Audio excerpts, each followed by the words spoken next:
in the AI world now. You cannot approach things the same way. With tariffs, you can't approach things the same way. Maybe we're going to have to start looking at a lot of substitution requests to get American materials in the market, right? You're going to have to fundamentally change the way you play the game in today's world, where, again, things kind of feel cataclysmic almost every other week, it feels like. On this week's show, the creativity and technology dilemma with Josh Weyand from Suffolk Construction.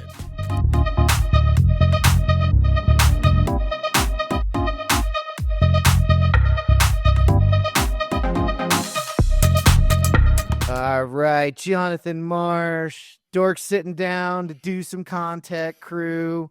Had a little fun with our boy Josh here. We'll introduce y'all to Jay Money in a minute. Jonathan, say hi, man. I got to say, Jeff, I'm dying here in Erie. So I think I need to come and visit you where there's at least skiing to go with the cold. Because all I've had is cold, man.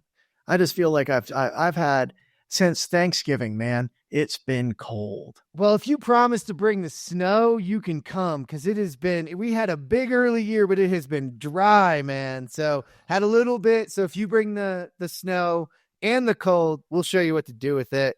And no, I'm not coming your way. So you're going to have to come this way. Understood. Josh, J Money, Weyand, how you doing, man? Doing good. How are you? I'm great. Thanks for sitting down on the show and joining us today.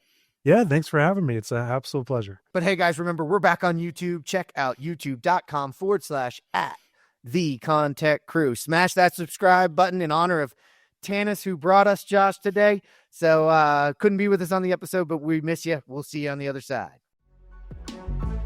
Are you trying to reach the innovators and decision makers in construction technology? Then look no further than sponsoring the ConTech Crew. That's right, we're taking new advertisers. Email us at advertising@thecontechcrew.com to learn more. All right. So, Josh, it's all about the people, all about how did we get here. It's crazy that we all have these different backgrounds to get to this point. Give the listeners a little bit of background, what you do today, and sort of how you got here, man. I am currently the director of emerging technologies at Suffolk Construction. What that means is, again, that I'm just focused on solving problems for my project team. So looking around corners, trying to identify what that next big thing is and how it's going to impact the day-to-day, my wonderful folks in the field. So part of it's looking at startups, part of it's looking at established companies, and then also part of it's working with our venture capital arm, Suffolk Technologies. And again, helping them identify startups, working with their Boost Accelerator program. And again, more importantly, trying to just approach construction technology a little bit differently. Instead of trying to find the next big thing or trying to find, again, what the next problem to solve for, I want to help projects and again, help them identify what the key things that they're looking to solve for, but also help companies and more specifically, help them identify what they're trying to solve for in a big way to be able to better impact themselves, better sell their product to other competitors out there, and be able to help the market as a whole. I think that, again, sometimes you can get too problem focused or too focused on what a company's looking for and not what the market's looking for at a whole. So I get a big philosophy I have is giving back to the companies I work for and helping them grow and helping them expand and helping them address gaps in their product. That's awesome, man. And usually those types of stories come with sort of some shared pains history in the industry. So tell me a little bit about how you got to the point of that empathy for those people in the field and those problems in the industry. Give us a little bit of idea of your path. Yeah, it's great. I mean, I actually started in the field. So before I even got into the field, I was a high schooler, and I really fell in love with software development. And I was like, man, this is great. I learned about Java. And I got really into object-oriented programming and, again, wanted to do that. And then the big barrier to entry with programming is that it requires you to be good at math.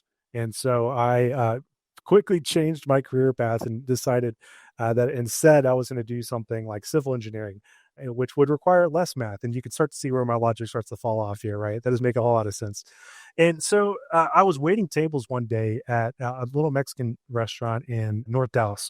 And a gentleman who ended up being the CEO, a company by the name of Panado Construction, Teddy Panado, approached me and got him margaritas, made some fajitas for him at the table side.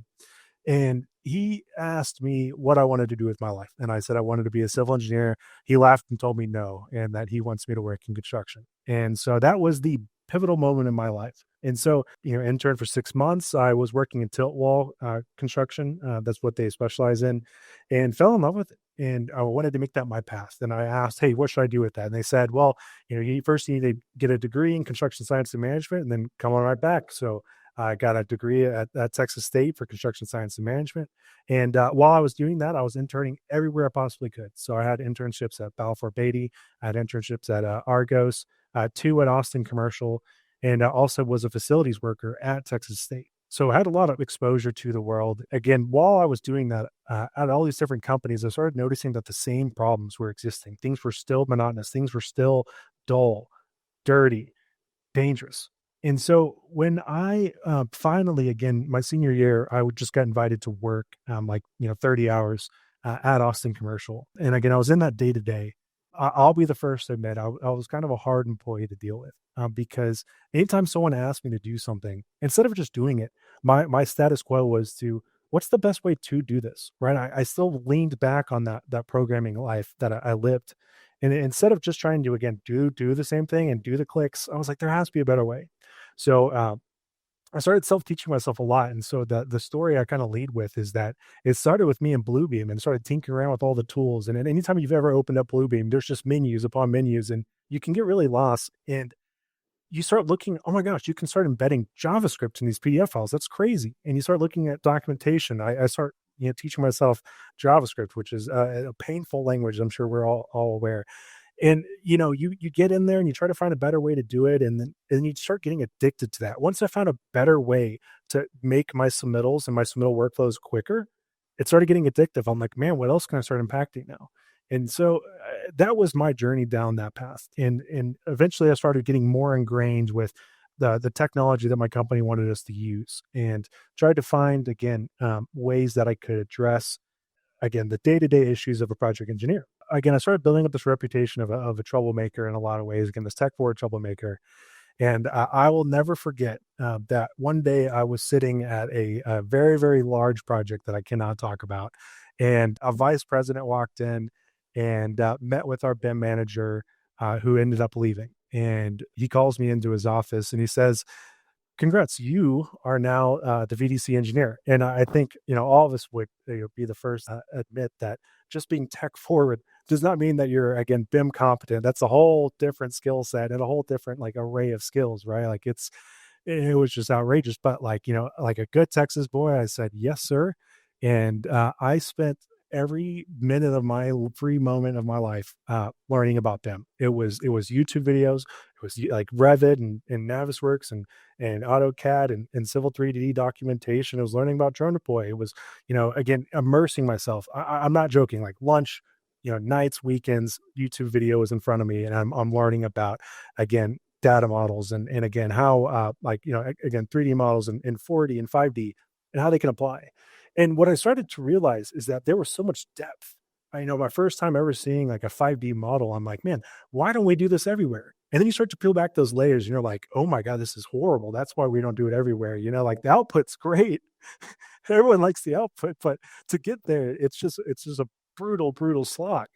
Right. So I started kind of just peeling back that, innovation in many ways was kind of like this facade. Again, get something to actually work.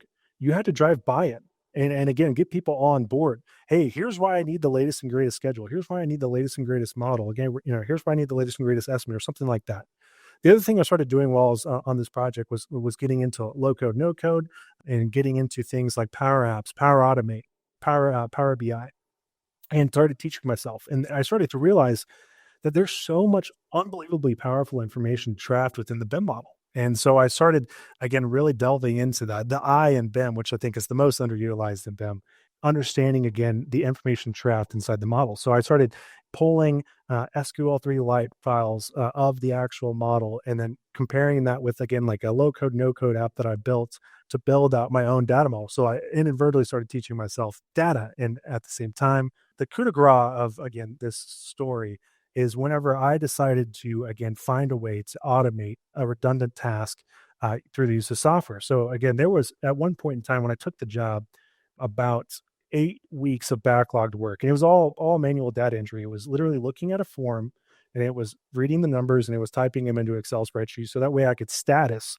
in the model whether or not something was delivered. I was literally reading bills of lading. It was just brutal. I did it for one day and I was like, man, you cannot tell me that I got another 8 weeks of this to look forward to. So again, leaning back on that programmer's creed, I went and I talked to one of my good friends and I said, hey, I want to develop a program. Yeah, can you again walk me through what I need to do? So together we built a software that would allow us just to drag a form, specifically upload form from Assemble Systems. Again, Assemble, now being bought by Autodesk, and drag it into one section and then drag the bill of lading into the other system. So we developed that software and then I worked with the vendor to get direct access to a SQL view of their delivery table. So that way I didn't have to deal with these bill of lading. So I had a digitized bill of lading and then I had, again, this assemble upload form. And what it did was simply take those bills of lading, move it into the upload form and allow me to upload directly into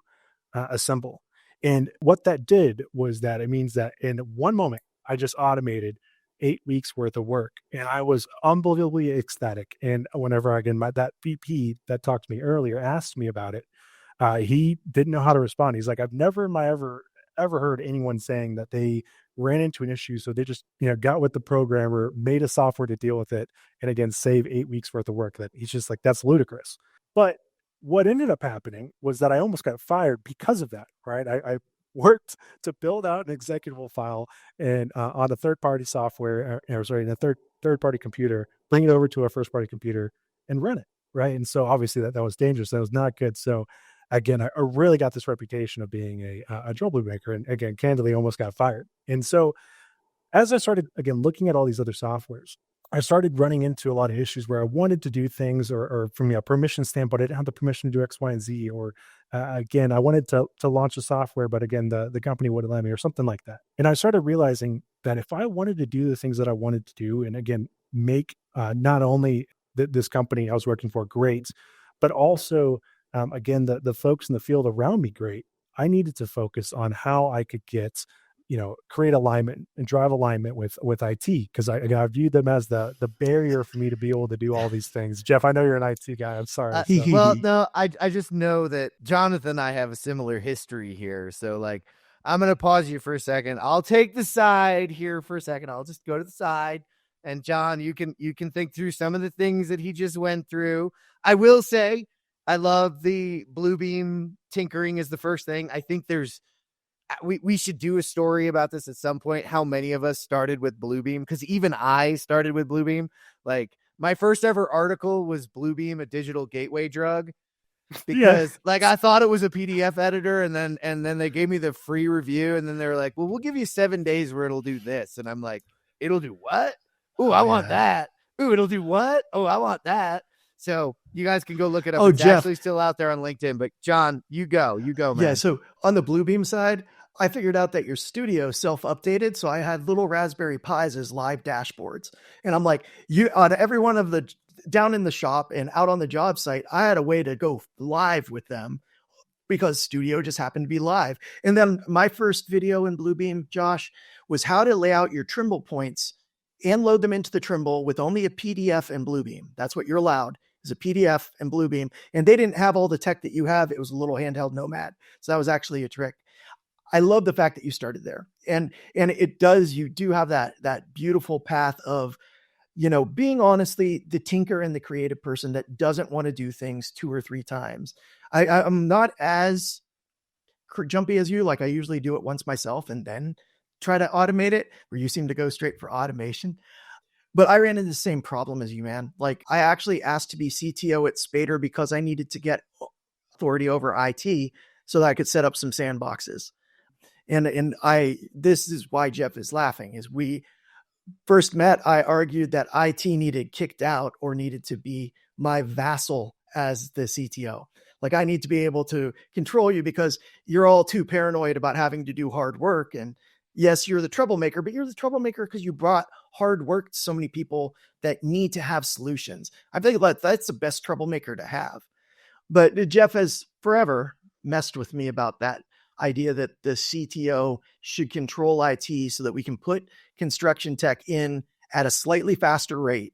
But I still believe in sandboxes and doing things safely, obviously. Fail fast is such an important thing, right? I mean, give us the sandbox, let's see what we need to do. But the reality is I see both sides of it, right? Like at the when I was again a BIM engineer and I was again pushing, I didn't, right? I mean, again, I just kind of view them as in my way, which again, I would never ever say that to anyone in IT currently today. Again, I'm a big believer going through the bureaucratic process. If the bureaucratic process again, like for a specific Responsible. reason, is there risk? Is there concern? If there is, what due diligence can I do on my side to make it even easier for you to make that approval? And that's always been again, it needs to be both ways. It shouldn't entirely be on IT and it shouldn't entirely be on one party. The whole reason why I was actually bringing up IT is because again, I realized I had to work with them. I had to be nice with them. Again, we couldn't just be in the situation where I did, all this crazy stuff and they were not, and then no, that had to end. Right. Cause again, we're talking about a multi-billion-dollar business. So what I ended up doing again to help get my IT tickets in faster was that I found out that a few IT team side played Dungeons and Dragons. So I was like, you know what I'm going to do? I'm going to teach myself whatever this game is. I don't know anything about it. Maybe I'll like run a game for them or something like that. And so I ended up teaching myself again this game, which I never thought I would ever do because again, I was always like that I guess the sports person in high school, right? And despite loving video games, again, I always just viewed it as, oh, maybe it's just too nerdy for me. It was so crazy. Whenever I started teaching myself to play this game, I'm like, okay, it's an imaginary world, but there's like logic and systems and there's rules. I started to kind of like really understand it. And I'm like, okay, so there's framework, but sometimes you can go out of that and started teaching myself a little bit more about it. And then I started actually playing it. And first game was admittedly kind of fun and goofy. And I was like, why not? I'll give it another shot. And so I started again playing Dungeons and Dragons, unironically more, even though I was originally trying to do it with the intent of getting my IT tickets through faster. What I started to learn as I started to build this creative muscle was that it actually applies so much to what I was doing on a day-to-day basis, and I didn't realize it. And so I've never actually been an adventurer wearing heavy armor, marching through the countryside, slaying goblins or something like that. I've never done that, believe it or not. And so again, for me to imagine myself actually doing that, what I was doing was putting myself in someone else's shoes. And so whenever I was looking at technology and I was looking at what's out there, and before I actually developed something, and again complained that it didn't work, instead started asking myself, what would it take for me to use this if I was again that end user? What if I was that superintendent? What if I was that again project engineer? Let me imagine myself in their shoes, and again imagine myself again behind the computer screen dealing with whatever I'm trying to deploy. And it just completely changed everything. It completely changed everything. So from trying to go to again smoothing through things over with IT, I in turn started again changing my perspective, like imagining outcomes based on action, working on again problem solving, creating something from nothing, pulling inspiration from old sources to create something novel and new. Again, all the things that I learned through again this creative muscle expertise that again I hadn't done in years. I mean, the last time I imagined myself doing something like that, it was probably like I was 8 and I had a BB gun and I pretend I was an American soldier fighting in World War II France. So again, for the first time in my adult life, I'm flexing that creative muscle, and it was such a beautiful, beautiful thing. But it made me realize again how important it is to look at things again and then flex that creative muscle as a technologist. And so, skipping again my history in data analytics and getting into business reporting and automation, and to where I'm at now in emerging tech, what I see all the time is that there is so much nervousness and apprehension about what's going on in the market. I think that again, the most important thing on everyone's mind right now are tariffs. What would 25% tariffs on legitimately every single thing in a building do for me and my industry? Well, spoiler alert, nothing good, right? Hopefully there's no one at home going, I am so excited that, our livelihoods might be at risk. And if you are saying that, please tell me why you're thinking that. Cause I need some additional intel. What I'm trying to say is again, like when you start to see again, these big industry problems start to swell up, whether it's again, the housing market crash in the early 2000s or COVID or all the recessions we've been dealing with, or again, these tariffs. these things have spurred innovation. They have been triggers of innovation. Again, we saw BIM really, really take off after the housing crisis. People started going, okay, we have to find a way to be more tactical, stop dealing with these issues. Same thing with COVID. People started realizing, okay, we have to get out of spreadsheets. This is absolutely killing us, right? Digitization became much of a bigger thing. People started getting really concerned with logistics tools. And so again, what I'm trying to say is, again, these innovation cycles all happen because, again, moments of crisis. We are approaching another moment of crisis. Again, tariffs would be very, very detrimental to our industry, right? So, what would be the next thing? And so, I don't want everyone to just kind of fear every single time a news article pops up. But again, a big thing I always want to pressure people to do is whenever something new happens, and again, another development comes up, ask the question of like, how will this affect my industry?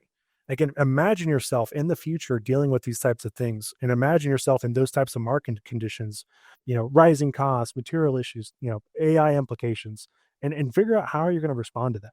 And again, indecision oftentimes kills businesses. Oh, it totally does. It does. I'm going to take you all the way back to the beginning though, and John, this will show the geek side of me, but it actually wasn't me. Did you ever get to the point, Josh, where you used one of the Dungeons and Dragons tables? I Because we have a similar how you make friends in IT, little behind the scenes. Like, I'm actually not the best IT person on the planet, very far from it. I speak more business and I can argue with people like John and find a happy medium. Very similar. I had a buddy that I needed to create a better relationship with, and I actually covered him while he was printing paper from our big printer to lay out on his D&D table for his all weekend session of D&D. And I had to go there for a second. Did you ever get to the table? So I'll take one from John. I have a Raspberry Pi that's sole purpose is a virtual tabletop for Dungeons and Dragons. So yeah. There we go. See, mine was probably pre all of that. So, had to be a little more old school. No, but I really love the imagination, Josh, and the ability to put yourself in someone else's shoes is actually the strongest power in all of this. As we're AECO industry, if, an engineer can put themselves in an owner's shoes, if a trade contractor can put themselves in a GC's shoes, and just understand the problem from their perspective, they have an opportunity to help, solve it. But the hardest part, and I'm interested in your career and how you've handled this, is there is this need for imagination and play, but that is antithetical to our industry. We just don't do it. That is considered waste. And so how have you found the space to create it, for yourself, but also now that you're, part of a bigger team, allowing that space and creating that space for others in your group? Because that to me is one of the biggest barriers right now. I would say for me, again, trying to find a way to facilitate that, it's hard. Again, back to that original example, I was a project engineer. It wasn't my role to be tinkering, but again, I still did. But I know I ended up working later hours to accommodate the tinkering aspect, right? So, but again, I would be nothing if it weren't for the people who believed in me along the way. If it weren't for that VP that said, I believe in you, you can do this, and then you know, back me up whenever I might get fired, right?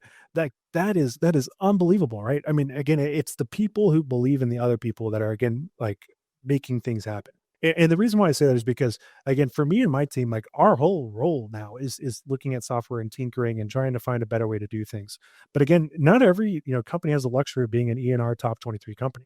So again, if you are like a smaller company, how do you find the time to do it? Well, I mean, again, there's always time during the mornings, over lunch, again, and in the afternoons where you can try to tinker and try to find a better way. And what I will say, and going back to the automation thing, I would agree. I would never try to automate something first if there's a better way to do it with process. But in my mind, if it's something that's repeatable, and again, it's that dull thing, then that is 100% something you should be automating. And more importantly, if it is repeatable, then in essence, you'll be able to save compounded time over time, right? So the earlier you can address the automation need, the more time savings you're going to get later down the line. So, if you're on the bench and you're between jobs, now's the perfect time to address that one problem that's been irking you for quite some time, right? That's the greatest thing. Go ahead, John. I was going to say, I'm actually going to rewind you a little bit to you were talking about, people really having a worry about things like the tariffs. Tariffs are great because tariffs are definitely a black swan. You asked me a year ago if we were going to have tariffs, I'd be like, what are you talking about? All right. So there's no way for a business to really combat that short of people like you, Joshua. I mean, when you were talking about those people that you're empathizing with that are sitting at the desk and they're scared, all I was thinking the whole time is, well, they're not you though. You have a whole bunch of solutions that make your business, if you're in it, very much anti-fragile. You're not correcting and automating, you're correcting and automating on the fly at a cutting edge level. So it doesn't matter if next month it's not tariffs. Next month they decided that they're just not going to use concrete anymore. You're the person that company needs to survive. They don't need concrete anymore. So when you are looking around at all the people that you have that are working for you, what tells you that they're going to be the right person to do work with you, with your department, for your company? Let's pretend again like we're driving down the road. It's sunny, it's gorgeous, it's 70 degrees out. Hopefully, y'all use Fahrenheit, or else that wouldn't be too nice. And you're driving down the road, the windows are down, you got a convertible, maybe the music's blasting, and all of a sudden you come up to a turn, and it is impeccably dense fog. And what do? You probably slow down, you probably hit the brakes, you probably turn off that music, you probably pull over to the side of the road, you probably put on your blinkers. Again, if you want to go forward, you have to again cast a vision through that fog. You have to provide a path. And more importantly, again, if you have people in that car with you, they have to buy in to your belief that you know where that road is. Again, a euphemism here for companies and corporations. But again, without vision, you can't really have direction. I will say you need to be able to motivate the people around you that the direction that you want to head in and the solution that you see is the right solution. Your average man and woman in the field on board with something that would be radically different because again, you view it as the path forward and you view it as a way through and out of this fog will be is unbelievably important. Folks talk about visions all the time, but again, if you're not translating that vision, reminding people of that vision and making sure that they understand their part in that vision, it's useless. I have like no less than 3 places around me, several different cards and things and paraphernalia that tells me about Suffolk's vision as a corporation. They immerse myself in it. I am constantly surrounded by what the company's vision is for the next 3 years. And so again, I would encourage people to do the exact same thing. That fog in the road may be AI, and you're probably stuck on the road with your blinkers around AI and how you're going to approach AI and how you're going to deal with AI. Should we block it? Should we enable it? What's the process? But again, if you're not making a decision, again, you're stuck in that inaction piece, right? You're on the side of the road while everyone's blowing right past you. For me, it's all about, again, casting that vision, getting people to buy into that vision. I think that, Peter Drucker says the greatest danger in times of turbulence is not the turbulence. It is to act with yesterday's logic. When you're in that fog, you have to approach it differently. We're in the AI world now. You cannot approach things the same way. With tariffs, you can't approach things the same way. Maybe we're going to have to start looking at, a lot of substitution requests to get American, materials in the market. You're going to have to fundamentally change the way you play the game in today's world. Things kind of feel cataclysmic almost every other week, it feels like. The only reason that you end up in a foggy situation like that is because you're leading the pack. Just so you know, like everybody else is the second car behind you, and I just look at your taillights. That is my job, is to figure out who's the car that's going to get through that fog, and I'm going to follow your taillights through it. Because I do think you're right. I think there's definitely a necessity for casting vision. It sounds like you do a great job of that. But again, I think you're underselling the talent that, I think a lot of companies that are smaller companies that can't afford innovation need to find people to look at to be the inspiration for that innovation within their company until they can bring someone in. I just loved your metaphor because I instantly thought, well, I'd look for a car that knows where it's going and follow it. This is my fastest way to get through the fog. But well, that car could be going off a cliff, so you never know. That's why it's yeah. It's the true. vision guy can't see through the fog. So Don't worry. Don't worry. I love that, though. You did hit on a couple of things too, Josh, that we see a lot of in the industry is analysis paralysis, right? We want to know the future, right? Like you said, I want to get through the fog. And to Jonathan's point, yeah, you could be driving off a cliff, but you also just can't sit there until the fog clears only to find out everybody else is gone because they did push on. And we do, and we don't know what's going to come around the corner, right? You got to set a vision, you got to set a plan, and then you got to be ready to change and adapt that plan because you just don't know what's going to come around the corner. I love the, thanks to Jonathan, we're, anti-fragile is one that we're all kind of around the dorks and the crew listening in on right now. And I think now more than ever is more critical because we don't know.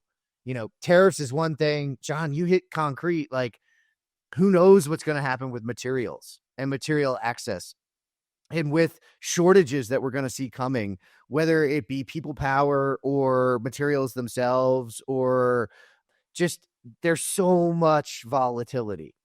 And now's the time for companies to think through that and do something. So for those, people that are still, they're a little lost on the metaphor, they're a little lost, Josh, leave them with some thoughts to move forward to get through that fog.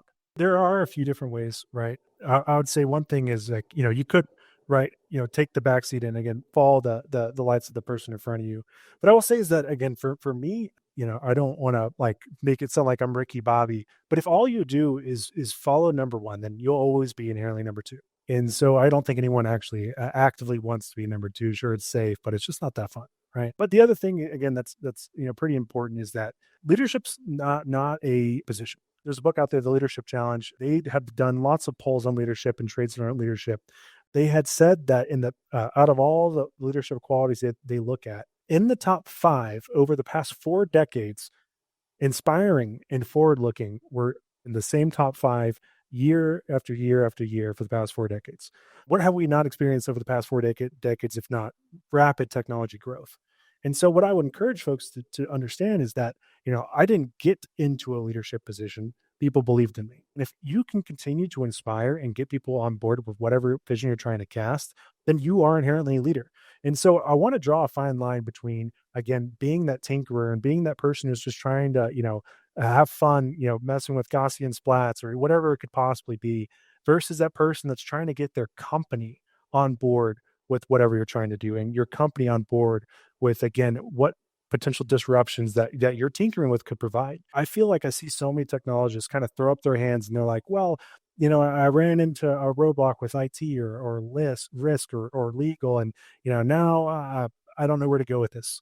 Have you put themselves in their shoes and understood what their problems are? Have you actively worked to get leaders in those departments on board with your vision, or business leaders to help drive decision-making and again, help facilitate decision-making in those departments? Put some weight behind your idea or resources behind your idea. And again, I think that what's very, very important is again, getting people on board with visions, willing to commit time and resources towards what you're trying to do. Because if I tell everyone, okay, here's the path forward, it's this technology, it's gonna blow you away, and that's all I did, nobody would listen to me, right? I am nothing if not a salesperson, right? I have to constantly get people on board with ideas, and again, commit time and resources to something that they view as an unknown. That is a lot of times what sales is, making people feel familiar with the unfamiliar. And so that's what, again, I'll encourage people to do is become leaders. Whether you not like it or not, it's uncomfortable. You don't have to be, CTO. You can still be that tinkerer. But if you're not driving decision up the chain, then how are those leaders supposed to make decisions if they don't have all the information necessary to make them? So something I'll encourage people to do. Try to say, hey, do you mind if I spend like an hour a day doing R&D or tinkering or playing around with code? Ask those questions, right? If you're not setting aside time to do these things, they're just not going to happen. I think we're all resource constrained. It's not like we can just wave a magic wand and make it happen. Well, so that's the interesting part, right? You hit on 2 things there that I'm going to use as a cool mic drop, kind of drive it. To the tinkerers out there, you have to learn to tinker to scale so that it can solve business problems. You have to learn the things Josh is talking about, where you have to articulate business problems and how these tools or automations or any new materials solve those problems, right? That's that set of skills that need to be built. And on the other side, on the leadership side, the true, like, I'm a CEO, I'm a vice president, I'm those things. You have to create space and time for those tinkerers to find those next ideas, to work on them. Because like you said, if it's not part of their job, not everybody's going to be a Josh and go home and work on these things at night. They're going to burn out. You want them to have that time at work because, oh, by the way, then it is a solution to a business problem. So there's a lot that needs to converge here from both sides. And it's a really cool time in the industry. I'm out there talking about this a lot. And so it's really cool that we got to do this here today. And I think if you're listening, depending on which side you're on, reach out to somebody to learn those skills, because there are people like Josh out there that have learned the hard way. And it, the School of Hard Knocks is a good place to learn some things, but it's also nicer to be mentored and taught some things along the way. So, man, I just appreciate it. I hope people listening in, hope you connected with Josh as much as I did. Josh, thanks for sitting down for the interview and giving us sort of a look into the mind of a tinkerer. Yeah, thank you. It was awesome to be here. John, Jeff, I appreciate y'all very much. Mr. Marsh, thanks, man. It's always great to sit down with you and talk some tech and talk some ConTech. Oh yeah, and Josh, definitely, as much as you imagine being other people, imagine other people having to be you. I'm you got sorry. a lot of solutions, man. You got a lot of solutions. I think it's wonderful to have people that are willing to share, that are willing to do. I consider it tinkering with leadership, but doing the tinkering that gets you to understand the systems that are good leadership, that are how people need to understand a vision, how they need to even communicate around there. I think that's super important. Man, thanks for learning D&D, because, Yeah. why not? Hey, there you go. And thank you for tuning in today to geek out for our interview with Joshua Weyand. To read all our news stories, learn more about our guests, and to listen to this show, visit thecontechcrew.com. This is the ConTech Crew signing out. Until next time, enjoy the ride and geek out.